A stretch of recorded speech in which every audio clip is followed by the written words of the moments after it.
O iceberg já tinha sido atingido. O aço já estava rasgado. A água já invadia os compartimentos inferiores. Mas aqui está o que quase ninguém percebe.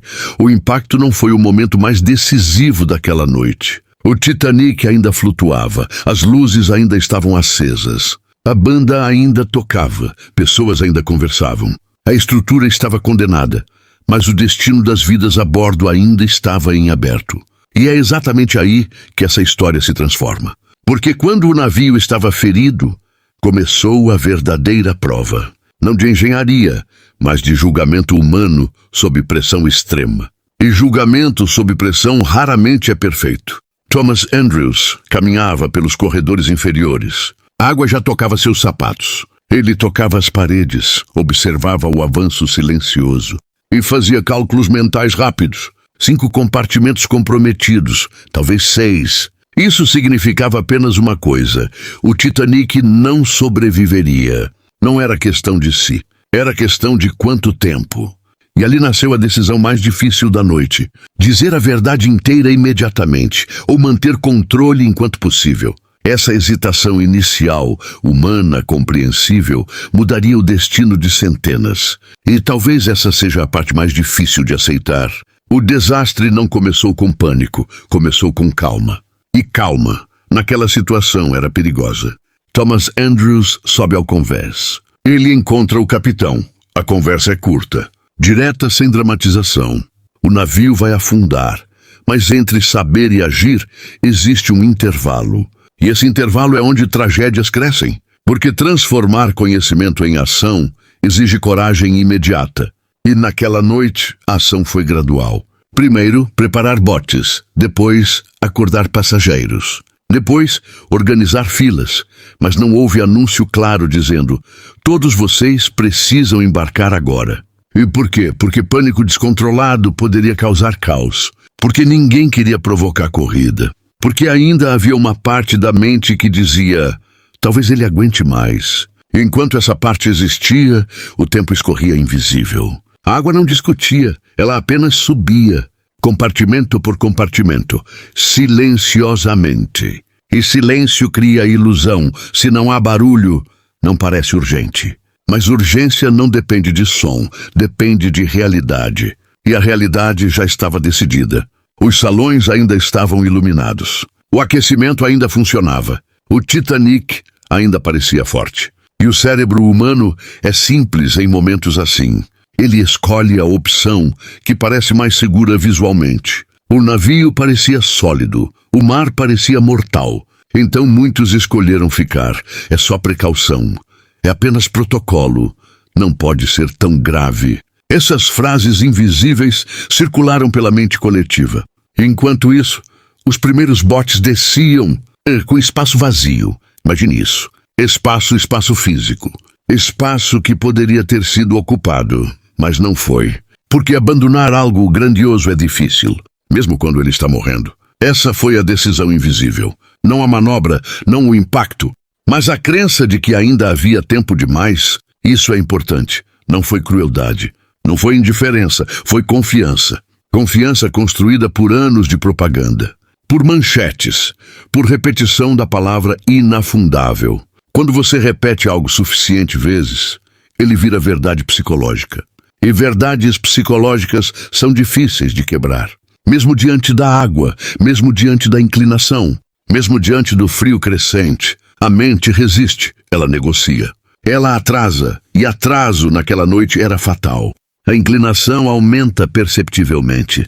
Copos deslizam. Portas já não fecham corretamente. A música para os rostos mudam. Agora não há mais narrativa confortável. Agora o impossível está acontecendo.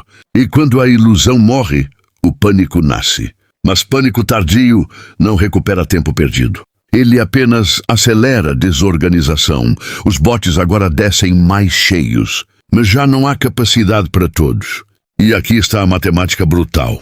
Minutos desperdiçados no início viraram centenas de pessoas na água.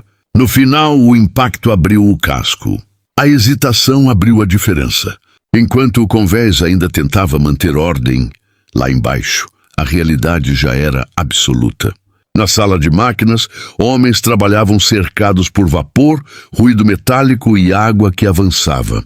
Eles sabiam que os compartimentos estavam comprometidos. Sabiam que o navio não sobreviveria. Sabiam que quando a água atingisse determinado nível, não haveria rota de fuga.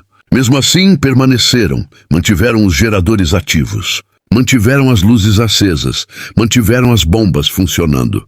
Por quê? Porque sem energia, o caos teria sido instantâneo.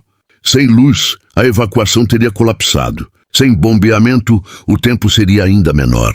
Eles compraram minutos preciosos, minutos que salvaram vidas, mas cada minuto que ganhavam para os outros reduzia o próprio tempo de sobrevivência. Essa é uma parte que raramente recebe o peso adequado. O Titanic não foi apenas excesso de confiança. Foi também sacrifício silencioso, e o contraste é brutal. Enquanto alguns hesitavam no convés, outros aceitavam o destino abaixo. Sem plateia, sem reconhecimento, sem chance real. A decisão final não foi apenas estratégica. Foi humana em todos os níveis. No convés, algo muda. A linha do horizonte já não está reta. O corpo percebe antes da mente aceitar. É uma inclinação sutil, depois perceptível, depois impossível de ignorar. Agora o Titanic não parece mais estável. Ele parece ferido. E nesse momento, o comportamento muda drasticamente. A ordem começa a se fragmentar. As vozes se elevam, os passos aceleram. Os olhares ficam fixos no mar. O problema é que quando a inclinação se torna visível, o tempo restante já está drasticamente reduzido. A fase calma demais acabou.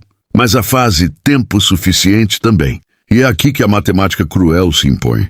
Os primeiros botes, que desceram com espaço vazio, agora não podem voltar no tempo. O que foi perdido não retorna. Essa é a diferença entre decisão antecipada e reação tardia. E reação tardia é sempre mais cara. O navio começa a erguer a popa, lentamente, quase de forma irreal. Quem estava ali descreveu a sensação como algo que a mente se recusava a aceitar. Um objeto daquela magnitude não deveria se mover assim. Mas se moveu. A proa já submersa, a popa apontando para o céu escuro. Centenas agarrados a corrimãos, outros escorregando, alguns tentando subir para ganhar altura. Ali não havia mais organização, não havia mais protocolo, havia apenas gravidade. E gravidade não negocia. Quando o Titanic se parte, o som do metal rasgando atravessa a noite. Não é apenas estrutura cedendo, é a ilusão de controle humano sendo quebrada ao meio. O maior navio do mundo, símbolo máximo de confiança tecnológica, rompido pela soma de decisões anteriores. E quando ele finalmente cai, a água recebe todos de uma vez, sem distinção, sem hierarquia. Sem status, ponto, o oceano não reconhece primeira classe. A temperatura é de aproximadamente 2 degrees. Choque térmico imediato, a respiração se desregula, os músculos começam a travar, a coordenação diminui rapidamente. Em minutos, o corpo entra em colapso. E aqui está o detalhe mais doloroso de todos. Alguns botes estavam próximos, mas não voltaram imediatamente. O medo era real. Se muitos tentassem subir ao mesmo tempo, o bote poderia virar. Essa decisão também foi humana, compreensível, mas fatal para quem estava na água. E novamente vemos o padrão. Decisões sob pressão extrema nunca são perfeitas. Elas são tomadas com medo, com informação limitada, com segundos de margem. E cada decisão ecoa. O impacto não matou imediatamente. A água, o frio e os minutos anteriores, sim. Relatos dos sobreviventes descrevem algo que arrepia. Depois do caos, depois dos gritos, depois da luta, veio o silêncio. Um silêncio pesado, interrompido apenas pelo mar.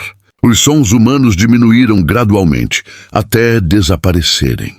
E ali o Titanic deixou de ser evento. Virou símbolo, símbolo de limite, símbolo de confiança excessiva, símbolo de atraso fatal.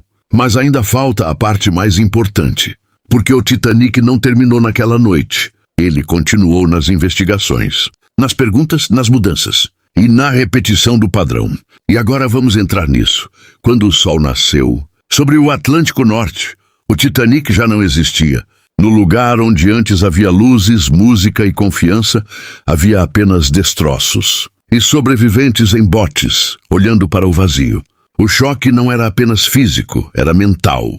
A maior estrutura flutuante do mundo tinha desaparecido em poucas horas. E quando o RMS Carpathia chegou, a cena não era de heroísmo cinematográfico. Era de realidade crua, corpos na água, destroços espalhados, olhares perdidos. E uma pergunta começando a se formar. Como isso foi possível? Depois da tragédia, vieram as investigações. Audiências, depoimentos. Comissões oficiais. O capitão não estava vivo para responder. Engenheiros explicaram limitações estruturais. Oficiais relataram decisões sob pressão. Mas havia uma tensão invisível nas perguntas. Não queriam apenas saber o que aconteceu, queriam saber quem errou. Só que essa resposta não era simples, porque o Titanic não foi destruído por um único erro isolado, foi destruído por uma sequência. E sequências são difíceis de atribuir a uma única pessoa. Os relatórios revelaram fatos: velocidade mantida em zona de gelo, número insuficiente de botes, comunicação falha, subestimação inicial da gravidade. Mas aqui está a verdade mais desconfortável. Nenhuma dessas decisões parecia absurda no momento em que foram tomadas. Esse é o ponto mais humano de todos. O erro raramente parece erro quando está acontecendo. Ele parece razoável, parece justificável, parece equilibrado, até que o resultado o transforma em tragédia. Depois do Titanic, leis foram alteradas. Mais botes obrigatórios radioativo 24 horas. Patrulhas de gelo. O sistema aprendeu. Mas por quanto tempo? Porque regras mudam protocolos, mas não mudam natureza humana. A confiança volta, o sucesso volta, o relaxamento volta e o ciclo recomeça. O Titanic foi um marco, mas não foi o último alerta da história. Se você olhar para trás, vai perceber algo inquietante. Grandes desastres quase nunca são resultado de um único erro. São resultado de confiança prolongada, de pequenos sinais ignorados, de decisões adiadas, de acreditar que ainda há tempo. O Titanic nos ensinou isso. Mas será que realmente aprendemos? Essa é a pergunta que atravessa décadas. E talvez atravesse você agora. O Titanic não é apenas passado. Ele é espelho. Espelho de como sistemas funcionam. Espelho de como decisões são tomadas. Espelho de como confiança cresce até ultrapassar prudência. E talvez o mais inquietante, espelho de como reagimos quando o impossível começa a acontecer. Porque naquela noite, ninguém acordou dizendo: hoje vamos cometer um erro histórico. Tudo parecia razoável, tudo parecia controlado. Tudo parecia dentro da normalidade, até deixar de estar. E é assim que quase todos os grandes colapsos começam. Não com caos, mas com confiança. O Titanic teve vários momentos onde ainda havia escolha. Antes da velocidade máxima, antes de ignorar avisos, antes da manobra, antes da evacuação lenta. E mesmo depois do impacto, ainda havia escolha. Encher totalmente os primeiros botes, declarar emergência absoluta, assumir imediatamente que o pior cenário era real. Mas cada decisão foi tomada com base em esperança. E esperança mal calibrada é perigosa, porque ela atrasa a ação, e a ação tardia custa vidas. Agora vem a pergunta que ninguém gosta. Se você estivesse lá, você teria entrado no primeiro bote? Ou teria pensado: vou esperar o próximo? Você teria reduzido velocidade antes? Ou teria acreditado que nada aconteceria? Você teria sido o alarmista? Ou o confiante? É fácil julgar depois. Difícil é agir diferente no momento. E essa é a verdadeira lição do Titanic. Não é sobre o que eles fizeram. É sobre o que nós faríamos. O iceberg foi o gatilho.